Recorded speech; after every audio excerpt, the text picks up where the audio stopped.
Capítulo 18. Os peregrinos encontram ateu, a quem resistem com as doutrinas da Bíblia. Passam pela terra encantada, imagem da corrupção deste mundo, em tempos de sossego e prosperidade, meios por que se livraram dela, vigilância, meditação e oração. Poucos passos haviam dado, quando avistaram um homem que avançava em direção a eles. Cristão, ao vê-lo, disse para a Esperança: Cristão, além vejo um homem que vem ao nosso encontro, voltando as costas à cidade de Sião. Esperança, bem o vejo. Estamos apercebidos, não seja ele outro adulador. Tendo chegado junto deles, Ateu, assim se chamou o recém-chegado, perguntou-lhes para onde se dirigiam. Cristão, para o Monte Sião. Ateu soltou uma estrepitosa gargalhada. Cristão, por que te ris? Ateu, rio-me por ver quantos sois ignorantes, empreendendo uma viagem tão incômoda, quando a única recompensa com que podeis contar é o vosso trabalho e o enfado da viagem.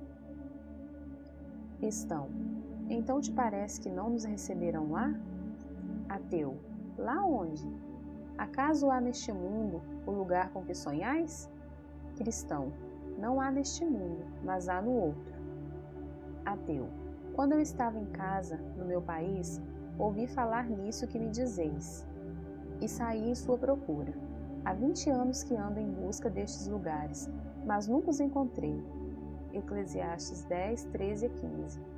Cristão, pois nós ouvimos e cremos que esses lugares existem, e que poderemos achá-los.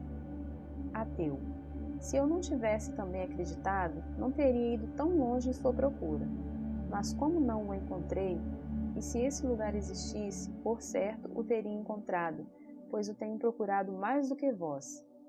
Volto para casa, e verei se posso agora consolar-me com as coisas que então pus de parte, esperançoso como estava no que, como atualmente creio, existe. Cristão, há esperança. Será verdade o que este homem diz? Esperança, muito sentido. Esse é outro adulador. Recorda-te do que já nos custou uma vez prestar ouvidos a gente desta, pois não há de haver monte de Sião? Não avistamos nós, das montanhas das delícias, a porta da cidade? E não devemos, além de tudo isso, andar segundo a fé? Vamos, não aconteça que outra vez caia sobre nós o açoite. Não esqueçamos aquela importante lição de que devias lembrar. Não cesseis, filhos, de ouvir a doutrina, nem ignoreis a palavra da ciência. Cristão, querido irmão, não fiz esta pergunta porque duvidasse da veracidade da nossa crença, mas sim para te experimentar e para tirar uma prova da sinceridade do teu coração. Pelo que respeita a este homem, bem sei que está cego pelo Deus do presente século. Continuemos, pois, o nosso caminho, certos de que possuímos a crença da verdade, da qual não pode vir nenhuma mentira. Esperança. Agora regozijo-me na esperança da glória de Deus. E afastaram-se daquele homem, que, rindo deles, seguiu o seu caminho. Vi então no meu sonho que foram andando até chegarem a um certo país, cuja atmosfera torna sonolentos todos os estrangeiros. Esperança começou a experimentar os efeitos do novo ar que respirava, e sentindo-se muito pesado e com muito sono, disse para Cristão: Esperança, estou com tanto sono que mal posso ter os olhos abertos. Deitemo-nos, pois, um pouco e durmamos. Cristão, nem falemos nisso. Olha que podemos adormecer e não tornarmos a acordar. Esperança. Então, por quê? Irmão, o sono é doce para quem trabalha. Se dormirmos um bocado, levantar-nos-emos refrigerados. Cristão, não te lembras de que um dos pastores nos disse que devíamos tomar cuidado com a terra encantada? Neste conselho, queria dizer-nos que nos abstivéssemos de dormir. Não durmamos, pois, mas velemos e sejamos sóbrios. Esperança. Reconheço o meu erro e vejo que se estivesse só, teria corrido o perigo de morrer. Bem dizia o sábio, melhor é estarem dois juntos do que estar um só. A tua companhia tem sido um bem para mim, o que já é uma boa recompensa para o meu trabalho. Cristão, então, para não adormecermos, comecemos um bom discurso. Esperança, da melhor boa vontade. Cristão, por onde começamos? Por onde começamos? Esperança, por onde Deus começou para conosco. Faze tu o favor de principiar. Cristão, vou então fazer-te uma pergunta. Como chegaste a pensar em fazeres o que estás fazendo agora? Esperança, quereis dizer como cheguei a pensar no bem da minha alma? Cristão, sim, era essa a minha intenção. Esperança, havia já muito tempo que eu me deleitava no gozo das coisas que se viam e se vendiam na nossa feira. Coisas que, segundo creio agora, me teriam sepultado na perdição e na destruição se tivesse continuado a praticá-las. Cristão, e que coisas eram essas?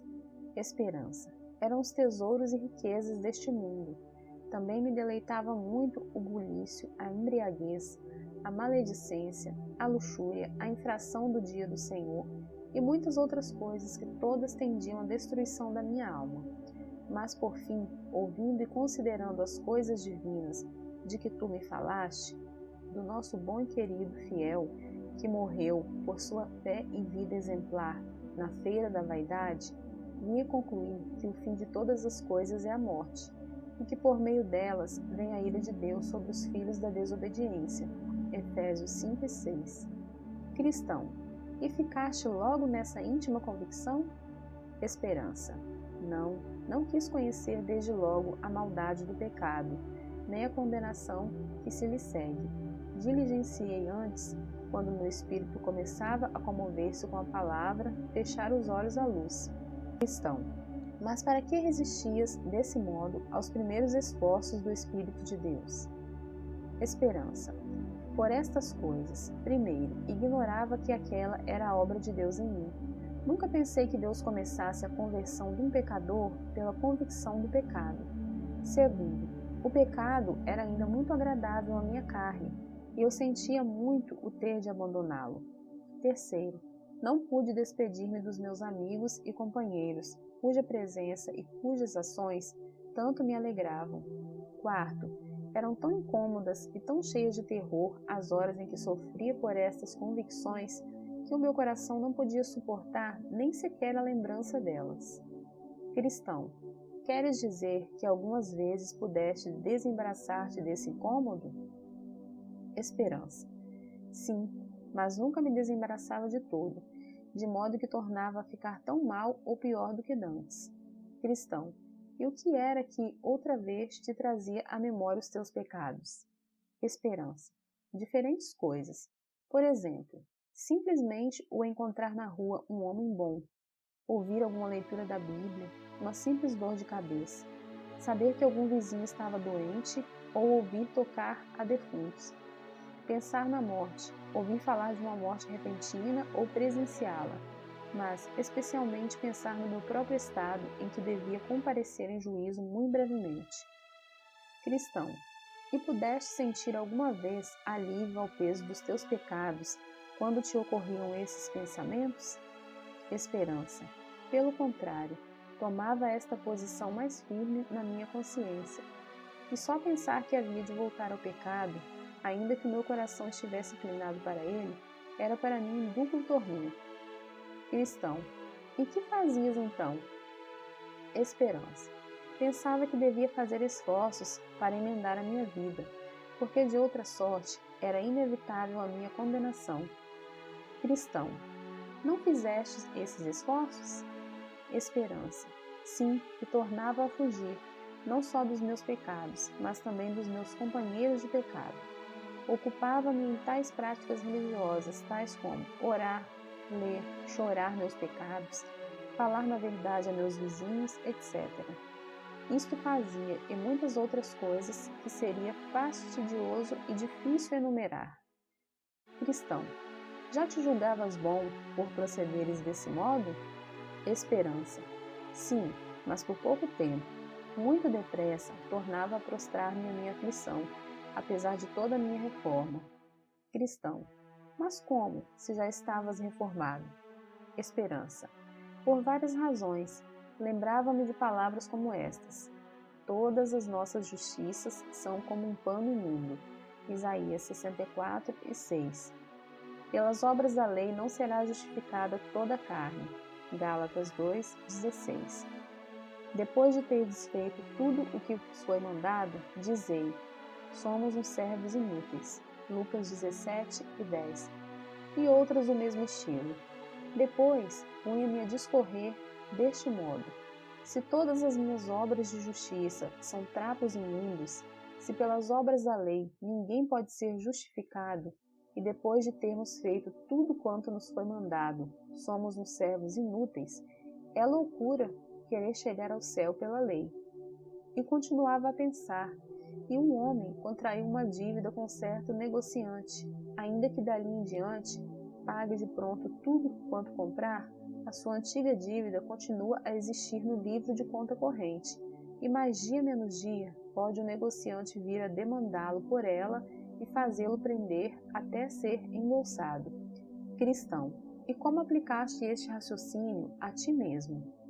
Esperança: pensei desta maneira: por meus pecados, contraí uma grande dívida para com Deus, e minha atual reforma não poderá liquidar aquela conta, de modo que, apesar de todas as minhas emendas, tenho de pensar constantemente na reforma, porque hei de livrar-me da condenação em que incorri por minhas transgressões anteriores.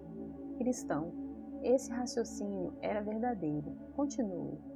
Esperança: outra coisa das que mais me aflige, desde a minha recente reforma, é a ideia de que, se me ponho a examinar minuciosamente as minhas ações, ainda as mais louváveis, sempre descubro pecado novo. Pecado de envolta com tudo quanto posso fazer de melhor. De modo que me vejo obrigado a supor que, apesar das ideias falsas que outrora formava de mim e dos meus deveres, cometo em cada dia pecados bastante para ser condenado ao inferno, ainda que a minha anterior fosse sem mácula. E que fiz?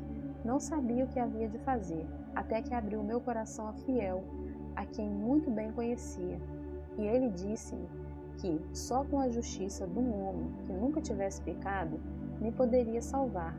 Nem a minha justiça, nem a de todo mundo era suficiente para isso. Cristão: e pareceu-te verdade o que Fiel te dizia? Esperança: se mo tivessem dito quando estava contente e satisfeito das minhas próprias reformas, ter-lhe-ia chamado nécio. Mas, agora que reconheço a minha fraqueza e que vejo o pecado misturado com as minhas melhores ações, vejo-me obrigado a ser da sua opinião. Cristão: mas, quando ele te fez conhecer essa opinião pela primeira vez, julgaste possível encontrar-se um homem de quem se pudesse dizer que nunca havia pecado? Esperança: devo confessar-te que, a princípio, pareceram-me muito estranhas as suas palavras. Porém, depois de mais alguma conversação e de mais íntimo trato com ele, convenci-me plenamente do que dizia. Cristão: e perguntaste-lhe quem era esse homem e como havias de ser justificado por ele? Esperança: seguramente, e ele respondeu-me: é o Senhor Jesus Cristo, que está à mão direita do Altíssimo. Hebreus 10, 12 e 21. E acrescentou: hás de ser justificado por ele, confiando tu no que ele próprio fez nos dias da sua carne, e no que sofreu quando estava pregado no madeiro. Perguntei-lhe mais como podia ser que a justiça daquele homem tivesse eficácia para justificar outrem diante de Deus. E ele disse-me que o homem de quem tratava era o Deus poderoso, e que tudo quanto fez e a morte que padeceu não foram para ele, mas para mim, a quem seriam imputadas as suas obras e todo o seu valor, se nele crisse. Cristão: e que fizeste depois? Esperança: fiz objeções contra essas doutrinas, por me parecer que o Senhor não estava disposto a salvar-me. Cristão: e que te disse Fiel? Esperança: disse-me que me dirigisse a ele e me convenceria do contrário. Objetei-lhe que isso seria presunção da minha parte, mas Fiel desfez a objeção, recordando-me o que Jesus ditara: Vinde a mim, todos os que estáis cansados e oprimidos, e eu vos aliviarei. E nisto deu-me um livro para me animar a dirigir-me com mais liberdade, acrescentando que cada jota e cada tio estavam mais firmes naquele livro do que o céu e a terra. Perguntei-lhe então o que devia eu fazer para me aproximar dele, e ensinou-me que devia invocá-lo de joelhos, que devia rogar ao Pai de todo o coração e de toda a alma, que me revelasse seu filho. Tornei a perguntar-lhe como deveria eu fazer as minhas rogativas, e disse-me: Olha e vê-lo-ás assentado num propiciatório, onde permanece todo o ano para perdoar e remir os que se aproximam. Expus-lhe que não sabia o que havia de dizer quando me apresentasse na sua presença, e Fiel recomendou-me que lhe falasse, pouco mais ou menos, nestes termos: Ó Deus, sê propício a mim, pecador, faze-me conhecer a Jesus Cristo e crer nele, porque reconheço que se não existisse a sua justiça, ou se não tivesse confiado nela, estaria irremediavelmente perdido.